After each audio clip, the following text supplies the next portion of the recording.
नमस्ते बच्चों। आज अपन प्रत्यय किसको पढ़ेंगे? प्रत्यय को। सबसे पहले प्रत्यय किसे कहते हैं?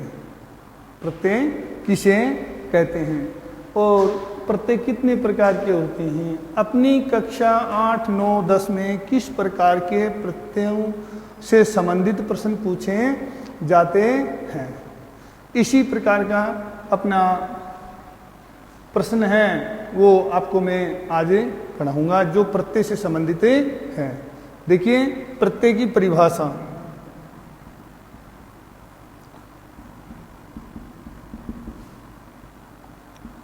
वे शब्दांश जो किसी धातु एवं शब्द के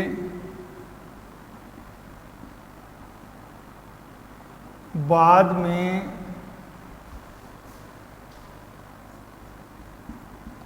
लगकर अर्थ में परिवर्तन ला देते हैं, वे प्रत्यय कहलाते हैं। वे प्रत्यय कहलाते हैं। समझ गए? प्रत्यय किसे कहते हैं? ये इसकी परिभाषा देखिए कि वे शब्दांश जो किसी धातु एवं शब्द के बाद में लगकर, पूर्व में लगते हैं वो उपसर्ग होते हैं और बाद में लगते हैं और लग करके उसके अर्थ में परिवर्तन ला देते हैं, वे प्रत्यय कहलाते हैं। किस में लग करके? धातु या शब्द के बाद में। अब भेद। बच्चों प्रत्यय कितने प्रकार के होते हैं? कौन बताएगा? आप में से कोई बताएगा प्रत्यय कितने प्रकार के होते हैं? इससे संबंधित किसी को पता है? चलो कोई बात नहीं, मैं बताता हूं। प्रत्यय 3 प्रकार के होते हैं। प्रत्यय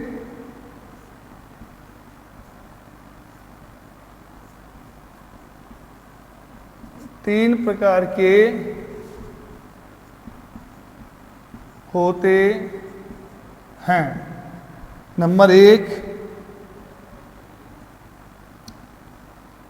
कृदंत प्रत्यय। वे प्रत्यय जो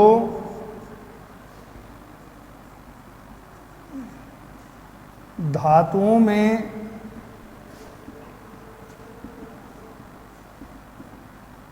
लगते हैं। वे प्रत्यय जो किस में लगते हैं? धातुओं में लगते हैं या प्रयुक्त होते हैं, वे कृदंत प्रत्यय। यहां देखो क्री क्या है? धातु है, तो आप इस प्रकार से समझ सकते हो कि जो धातु में लगते हैं वो कृदंत प्रत्यय। नंबर 2 तद्धित प्रत्यय। कौन से प्रत्यय? तद्धित प्रत्यय। वे प्रत्यय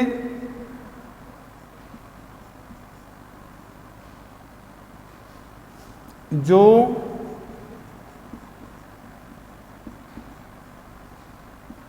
शब्दों में लगते हैं। किसमें लगते हैं? शब्दों में। देखिए जिस प्रकार से कृदंत प्रत्यय है ये तद्धित प्रत्यय। तो तद शब्द क्या है? तद शब्द क्या है? सर्वनाम शब्दांत होते हैं।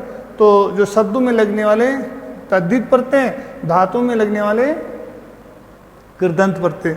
अब फॉर एग्जाम्पल देखिए कि इसी प्रकार से मैं आपके देखो कृदंत का उदाहरण बताता हूं।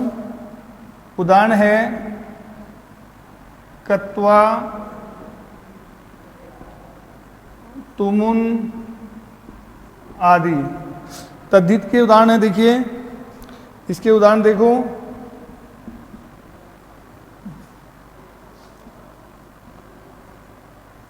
मतुप प्रत्यय। मतुप प्रत्यय। इसी प्रकार से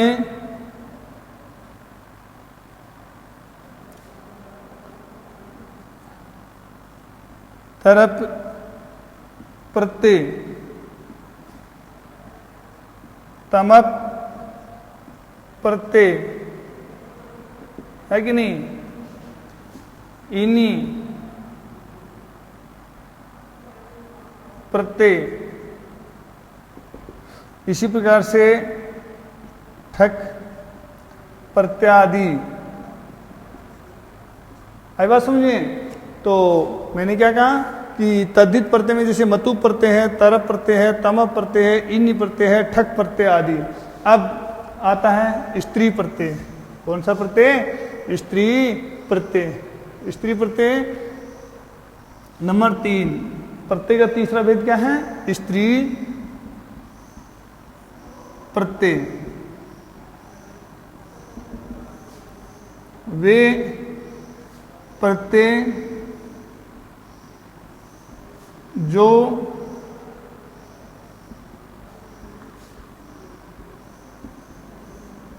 स्त्रीलिंग में प्रयुक्त होते हैं। किसमें प्रयुक्त होते हैं? स्त्रीलिंग में प्रयुक्त होते हैं। हाँ, 15 मिनट और रुक जा, ठीक। समझ में आया? स्त्री प्रत्यय, वे प्रत्यय जो स्त्रीलिंग में प्रयुक्त होते हैं। वे प्रत्यय जो किस में प्रयुक्त होते हैं? स्त्रीलिंग में। जैसे देखिए उदाहरण के लिए ताप प्रत्यय, ताप प्रत्यय, दीप प्रत्यय,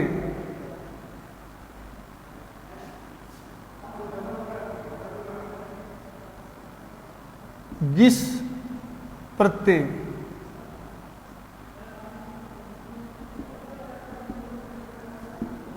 आई बात समझिए?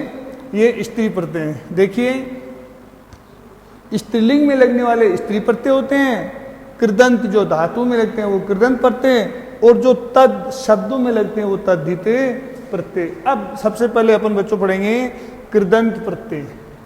कौन सा प्रत्यय? कृदंत प्रत्यय। नंबर 1,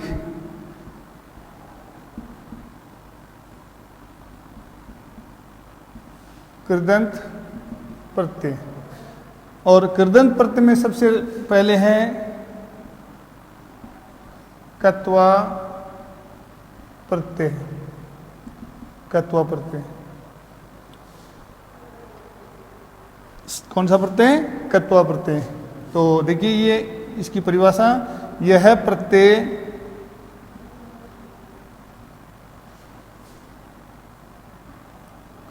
कर या करके अर्थ में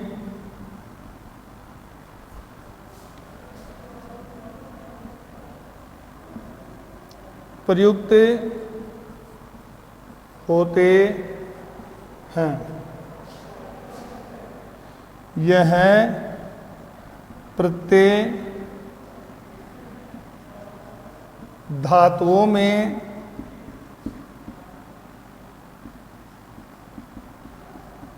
प्रयुक्त होता है। इसका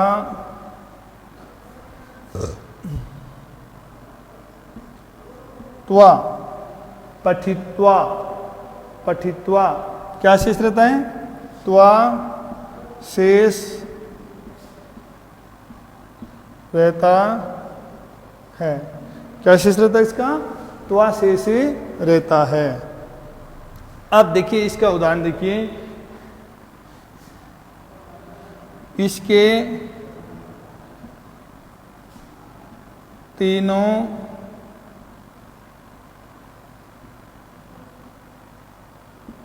लिंगों में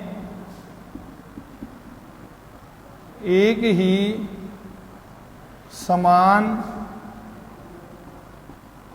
रूप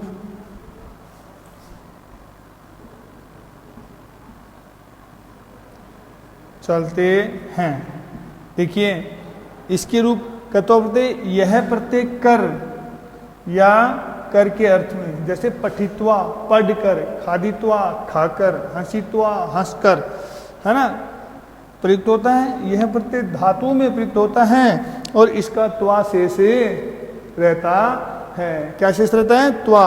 और इसके रूप तीनों लिंगों में, इसके रूप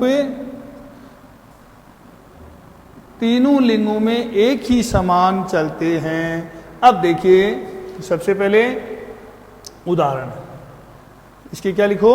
उदाहरण। देखिए उदाहरण, अगर कक्षा 8 में और 9 में प्रश्न क्या आता है, प्रत्यय दिया हुआ होगा और आपको कहेगा अधोलिखिता नाम शब्दा नाम प्रकृति प्रत्यय लिखो। प्रकृति प्रत्यय का अर्थ क्या होता है कि आपको उसके अंदर उपसर्ग, धातु व प्रत्यय का उल्लेख करना होता है। इस चीज का आप ध्यान में रखेंगे। प्रकृति प्रत्यय का ये अर्थ होता है और ये इस प्रकार का प्रश्न पूछा जाता है।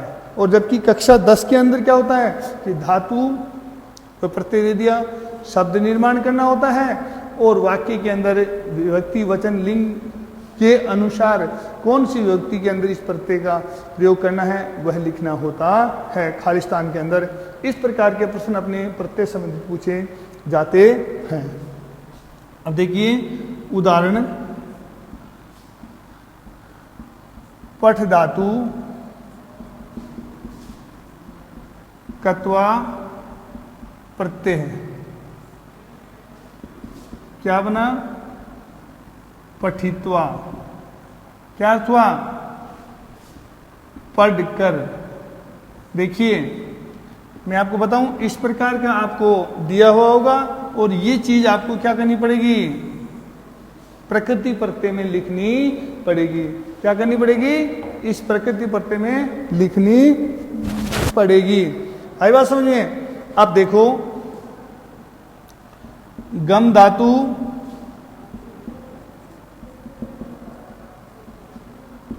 कत्वा प्रत्यय, गत्वा जाकर,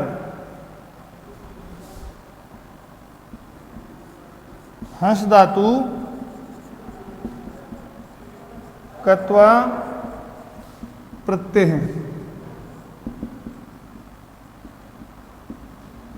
हंसित्वा हंसकर, हंसकर। इसी प्रकार से देखिए कि आपकी खाद धातु है और कत्वा प्रत्यय, तो खादित्वा खाकर। इसी प्रकार से देखो क्रीड, देखिए गम यानी जाना, हंस यानी हंसना, खाद यानी खाना और क्रीड यानी खेलना, यानी क्रीड धातु कत्वा प्रत्यय है, क्रीडित्वा खेलकर। क्रीडित्वा क्या होता है? खेलकर। इसी प्रकार से दा धातु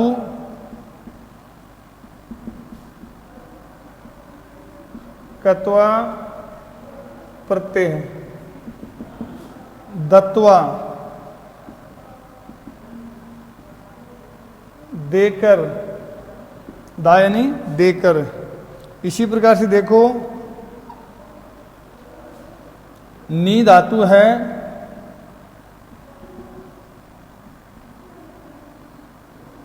कत्वा प्रत्यय है, नीत्वा ले जाकर। अगला देखिए इसके उदाहरण। इसी प्रकार से आपको और उदाहरण लिखे जा रहे हैं कि एक वद धातु है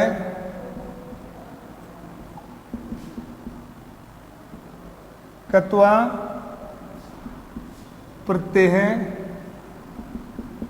उक्त्वा, देखिए इसके अंदर वच भी हो सकती है और वच भी हो सकती है। उक्त्वा, उक्त्वा का अर्थ क्या होता है? बोलकर, बोलकर। इसी प्रकार से रक्ष धातु है और कत्वा प्रत्यय है।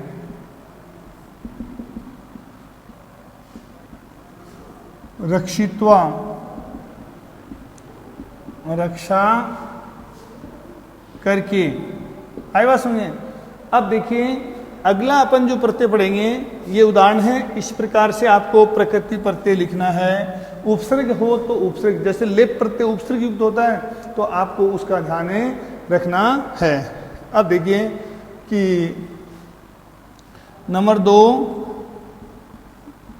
तुमुने प्रत्यय है। तुमुने प्रत्यय, यह है प्रत्यय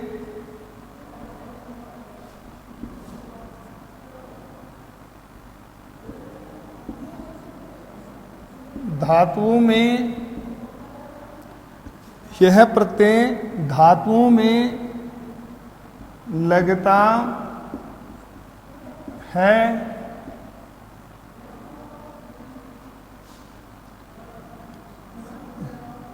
यह के लिए,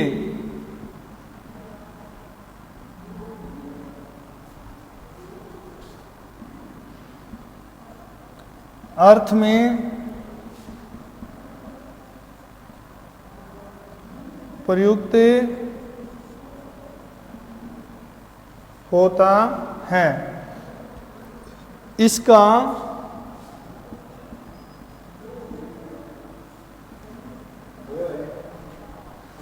तुम शेष रहता है। इसका तुम शेष रहता है। देखिए यह प्रत्यय धातु में लगता है, यह के लिए अर्थ में प्रयुक्त होता है, इसका तुम शेष रहता है। देखिए इसके उदाहरण, जैसे पठ धातु है। कौन सी धातु है? पठ। पठ का अर्थ क्या होता है? पढ़ना। पठ धातु तुमुने प्रत्यय है। क्या बना? पठितुम।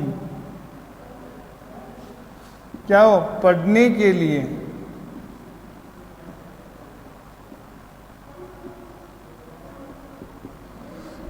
इसी प्रकार से दा धातु है। तुमुने प्रत्यय है। दातुम, देने के लिए। इसी प्रकार से देखो आगे, क्रीड धातु है और तुमुने प्रत्यय है। क्रीडितुम, क्रीडितुम, खेलने के लिए, के लिए। आगे देखिए,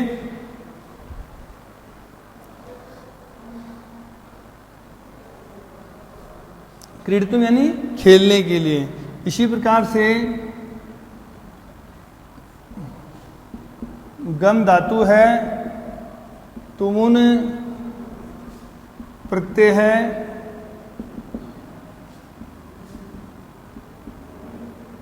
गंतुम, गंतुम का अर्थ क्या होता है? जाने के लिए, जाने के लिए। इसी प्रकार से रक्ष धातु है, तुमुन प्रत्यय है। रक्षितुम, रक्षा करने के लिए। इसी प्रकार से चल धातु है और तुमुने प्रत्यय है,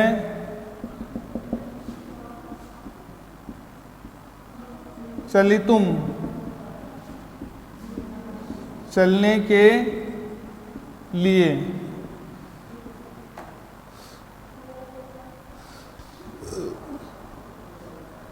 इसी प्रकार से देखो आगे,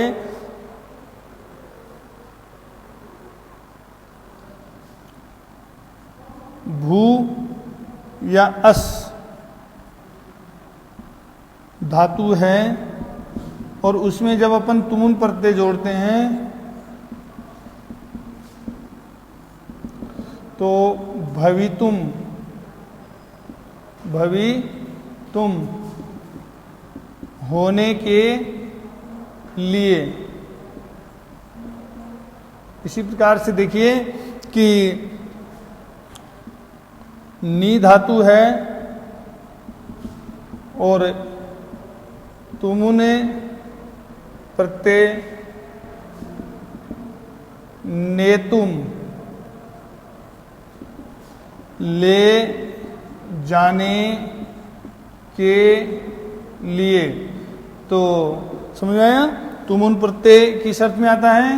के लिए अर्थ में प्रयुक्त होता है। अब देखो आगे,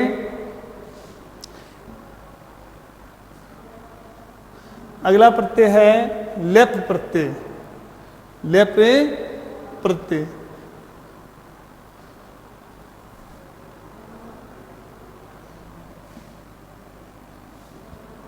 नंबर 3, लेप प्रत्यय। यह प्रत्यय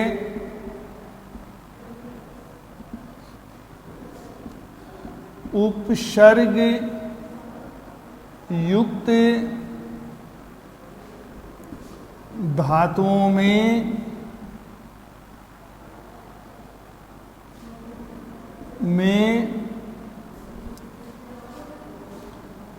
के लिए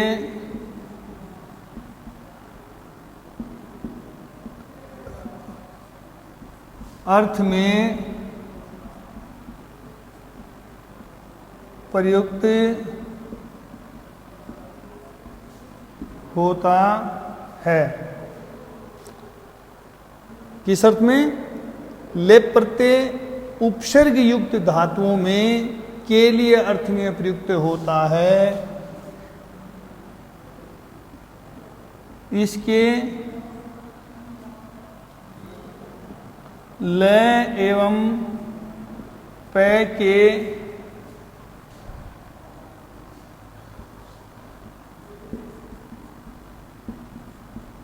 लोप होने पर यह शेष रहता है। क्या शेष रहता है? यह शेष रहता है। इसके रूप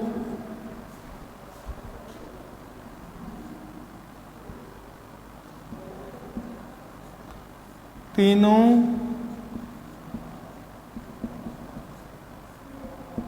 लिंगों में एक ही समान चलते हैं। आई समझ बात है? ये लेप प्रत्यय है। उपसर्ग मतलब मैं आपको एक सीधी भाषा में बता देता हूं कि उपसर्ग युक्त धातुओं में हो, जिस शब्द धातु से बने हुए के अंत में ये रहता है शेष, उस ये के न आगे विसर्ग हो, न अनुस्वार हो, न वह ये हलंत हो, वह कौन से प्रत्यय का उदाहरण होता है? लेप प्रत्यय का उदाहरण होता है। ये ध्यान में रखने की बात है बच्चों, ये धातुओं में लगता है। अब देखो आगे इसके उदाहरण।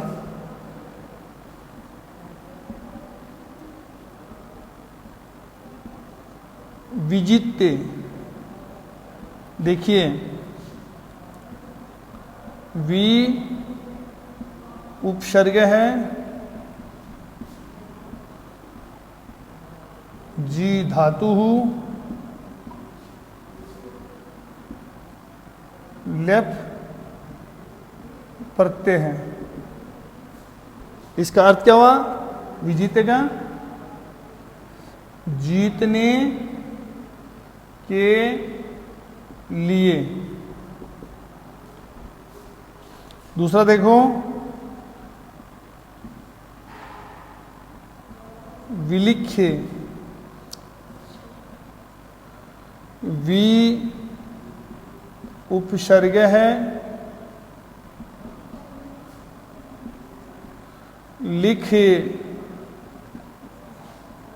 धातु, लेप प्रत्यय है,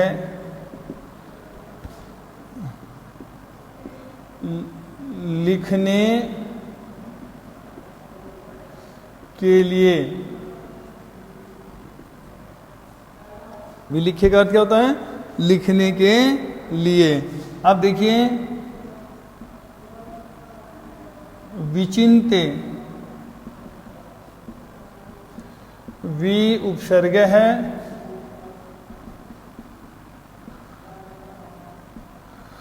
चिंत धातु, लेप प्रत्यय है। क्या बना? जीत, सोचने के लिए। विचिन्ते का अर्थ क्या होता है? सोचने के लिए। विचिन्ते का अर्थ क्या होता है? सोचने के लिए। अब आगे इसके ऊपर देखो उदाहरण आगे।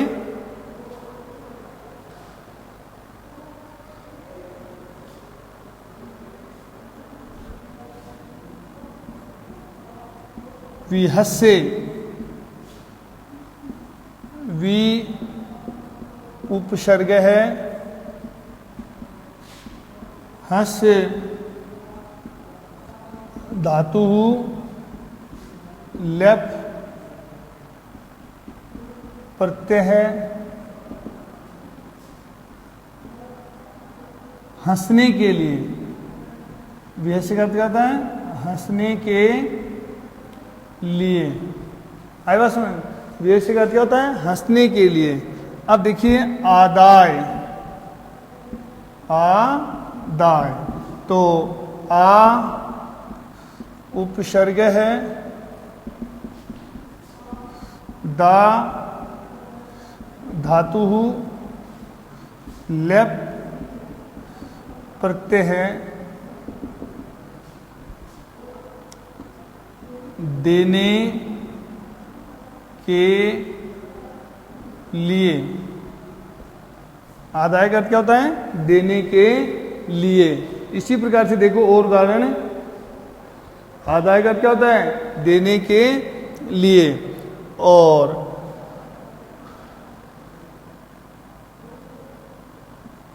प्रणम्य, प्रे उपसर्ग है, नम धातु, लेप प्रत्यय है,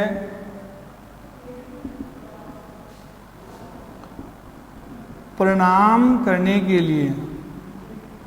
प्रणाम करने के लिए। प्रणम्य का अर्थ क्या होता है? प्रणाम करने के लिए। बच्चों, इसी प्रकार से विहाय, विहाय, तो वी उपसर्ग,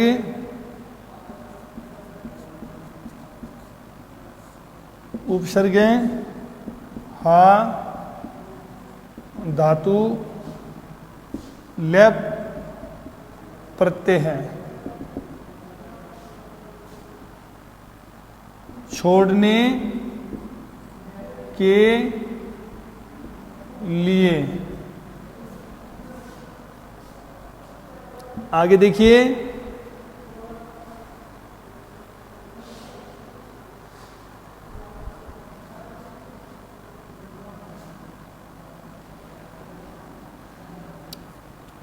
लेप प्रत्यय की एक उदाहरण जो है कक्षा 8 में और 9 में अवश्य पूछा जाता है।